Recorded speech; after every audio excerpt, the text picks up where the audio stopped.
Hola, hoy hablaré de manera sencilla y breve sobre el tema del petróleo en México.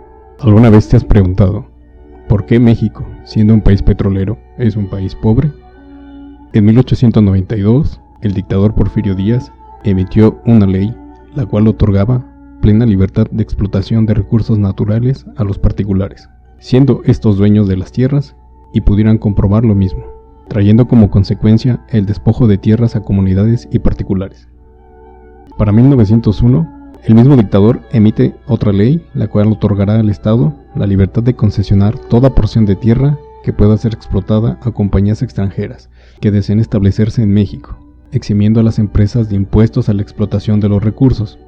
Antes de estas nuevas leyes, ya se habían concesionado a la propiedad privada extranjera 18% del territorio nacional.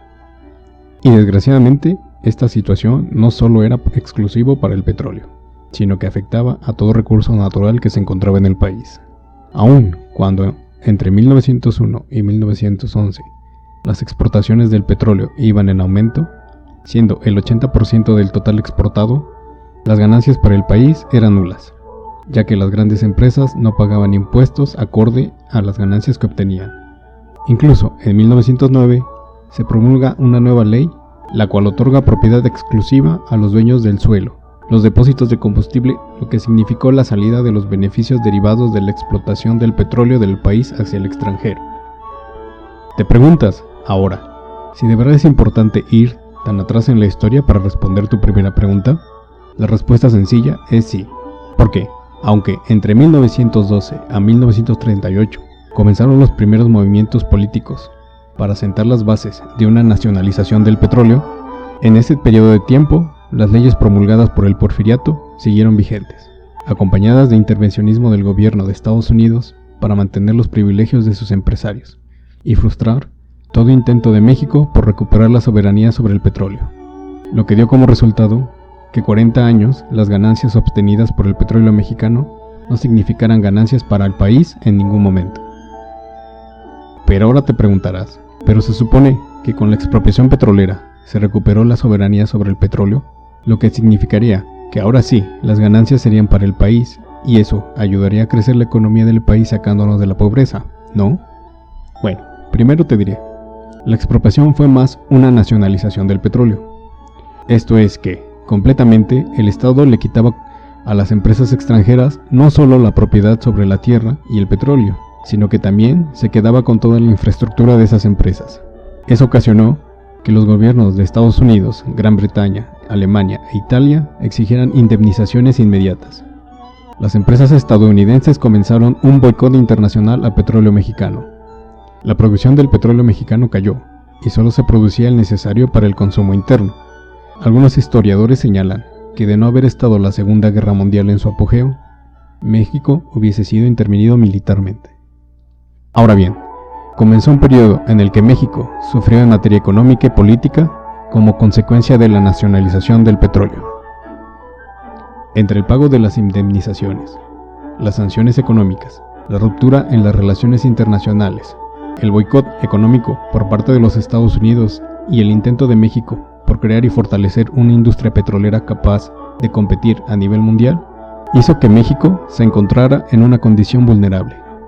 Durante sexenios, las empresas petroleras extranjeras, apoyadas por los gobiernos de Estados Unidos y el Reino Unido, entre sanciones y boicots, comenzaron a corromper a políticos mexicanos, quienes iban cediendo, dando como resultado modificaciones a las leyes que poco a poco permitieron el regreso a estas empresas en el manejo de la industria petrolera nacional.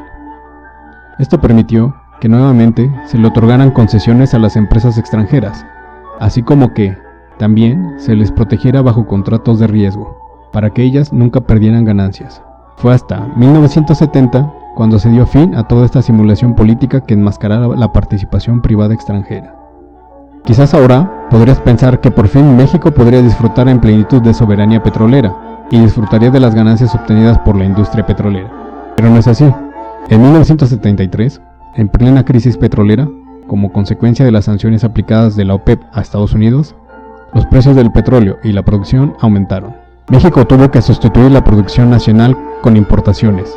Sin embargo, en 1974, el gobierno de Estados Unidos convenció al gobierno del entonces presidente Luis Echeverría a que se unieran a ellos en la Agencia Internacional de Energía. Al hacerlo, México comenzó una sobreproducción y exportación de crudo a los países miembros de la agencia, con la promesa de que los mismos le concederían préstamos.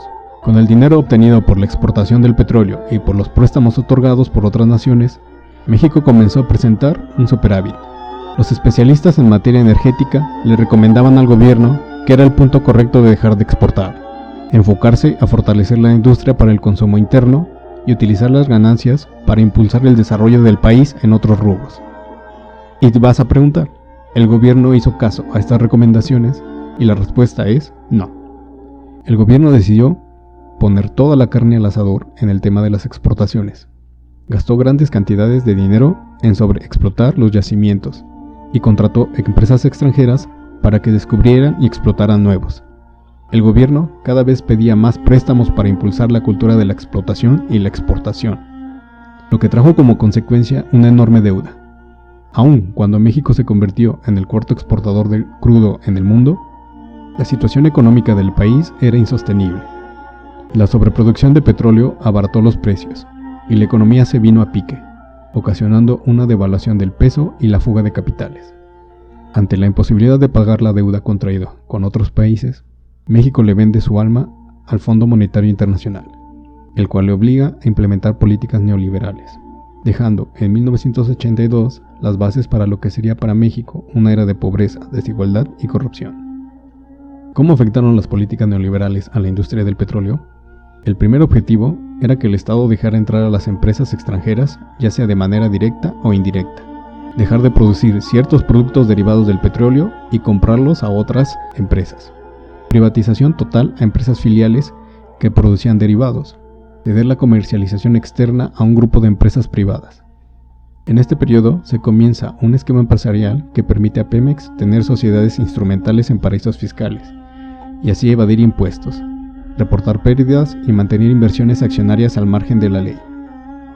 Con la llegada de Carlos Salinas se descentraliza Pemex, se deja de invertir en la industria con dinero público y toda inversión es de capital privado. Predomina la subcontratación a empresas privadas. Se da inicio al esquema de coinversión en empresas como Deer Park, Pemex Lube y Mexpetrol. Con el Tratado de Libre Comercio se abre aún más las inversiones privadas al sector petrolero, y con el cual el Estado ya no podía readquirir sus acciones cedidas, vendidas o concedidas. Se reducen salarios y prestaciones y se limita el actuar del sindicato. Con Cedillo aumenta las concesiones y privilegios para la iniciativa privada, dando paso a que ésta se encargue de toda actividad que les corresponde al Estado, pero siendo el Estado el que le pague por hacerlo. Fox y Calderón terminaron de poner el clavo al ataúd de la industria petrolera. Aun cuando en el sexenio de Calderón se registran los mayores excedentes petroleros, estos fueron utilizados para subsidiar a empresas privadas y para aumentar el gasto corriente. En el sexenio de Enrique Peña Nieto se declara muerta a la gallina de los huevos de oro. Como ves, la historia de México con su petróleo nunca ha sido de miel sobre hojuelas. Nunca ha sido aquella palanca de desarrollo que siempre se dijo sería. Solo ha beneficiado a unos cuantos, mientras el país se ha hundido en la desigualdad y la pobreza. El saqueo a México siempre ha existido, en todos los ámbitos. Ahora depende de ti tomar una decisión, hacer una diferencia o dejar que a México se lo trague la oscuridad de la larga noche de los 500 años.